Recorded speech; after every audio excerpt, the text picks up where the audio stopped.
रेवती या लेडी कॉन्स्टेबलमुळे मिळाली 9 पोलिसांना फाशीची शिक्षा. आता याबाबतचं आपण सर्व पेपरमध्ये बघतोय, नंतर वेगवेगळ्या मीडियामध्ये पण ही न्यूज येते, तरी सुद्धा मी ही मराठीत सांगण्याचा प्रयत्न करते.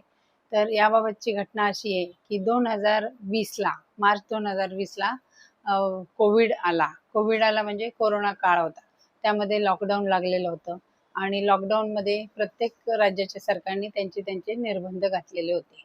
तर असेच निर्बंध घातलेले होते आणि मदुराई म्हणजे तामिळनाडूमधील सथानकुलम या पोलीस ठाण्यामध्ये 19 जूनला अशी एक घटना घडली की तिथले जे पेट्रोलिंगला जे पोलीस जातात त्यांना जयराज आणि बेनिक्स असे हे जे पिता पुत्र आहेत, त्यांचं एक मोबाईलचं दुकान होतं.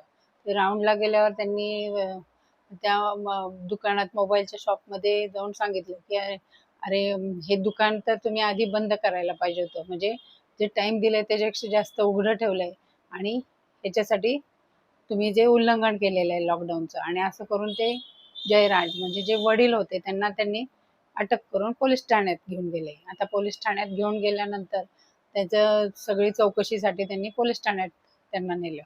मग त्यांना का नेलं हे विचारण्यासाठी त्यांचा मुलगा बेनिक्स हा सुद्धा पोलीस ठाण्यात गेला चौकशीसाठी. परंतु पोलीस ठाण्यात गेल्यावर त्यांनी पिता आणि पुत्र दोघांनाही त्या सथानकुलम पोलीस ठाण्यात ठेवलं आणि पोलिसांनी थर्ड डिग्री वगैरे वापरली आणि इतक्या अमानुष प्रकारे त्यांना मारहाण केली आणि म्हणजे त्यांचे कपडेही काढले, त्यांना अमानवीरित्या मारहाण झाली.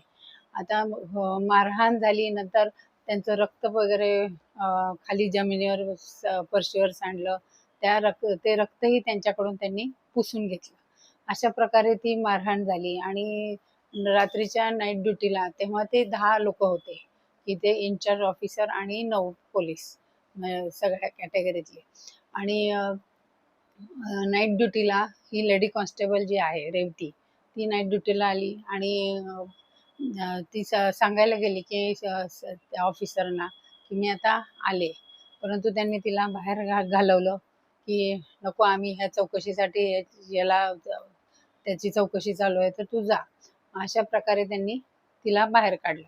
नंतर त्याचा आवाज इतका वाढत गेला आणि त्या दोघांची तब्येत एकदम सिरियस होत गेली.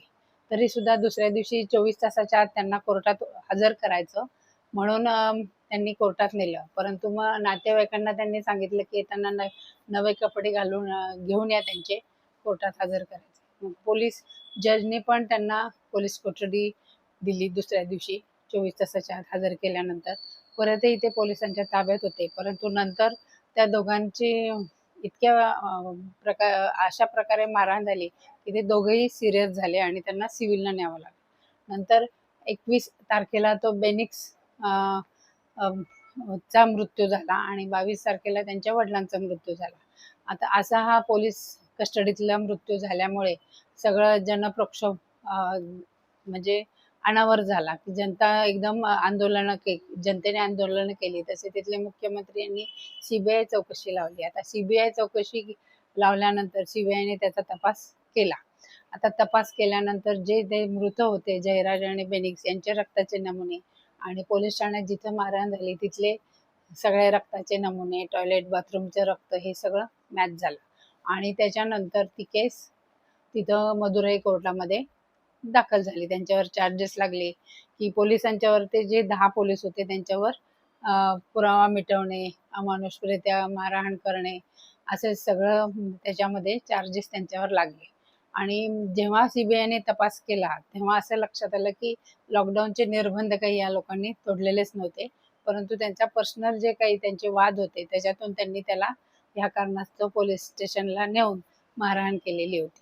आता हे सगळं असताना मदुराई कोर्टात जेव्हा निकाल लागला, केस चालू झाली, तेव्हा जे परिस्थितीची जन्य जो पुरावा होता आणि सीबीआयने जे गोळा केलेले नमुने याच्या दृष्टीने जे पुरावे गोळा केलेले होते त्याच्यात जे CCTV फुटेज त्या लोकांनी मिस केलेलं होतं. बाहेरचे लोक आणून तिथलं सगळं साफ फरशा वगैरे पुसून घेतलेल्या होत्या. अशा प्रकारे तो पुरावा मिटवायचा प्रयत्न केलेला होता. परंतु ह्या सगळ्या पुराव्याला सगळ्यात मुख्य पुरावा म्हणजे ही लेडी कॉन्स्टेबल जी होती, ज्युनियर लेडी कॉन्स्टेबल, हिची साक्ष, ह्या साक्षीमुळेच ह्या सगळ्या बाकीच्या पुराव्यांना वेटेज आलं, की ही तिची साक्ष, कारण ती प्रत्यक्षदर्शी पुरावा होता तिचा. ती तिथं होती, तिने तो आवाज ऐकला, त्यांनी कशा प्रकारे मारहाण केली, जे पोलीस स्टेशनमध्ये ज्या ज्या वस्तू होत्या त्यांनीही त्याला मारलं, त्यांच्या जे दोघं होते त्यांच्या प्रायव्हेट पार्टला पण इजा होतील अशा प्रकारे त्यांनी मारलं. आणि हे सगळी साक्ष तिने मदुराई कोर्टात जज समोर दिलेली आहे.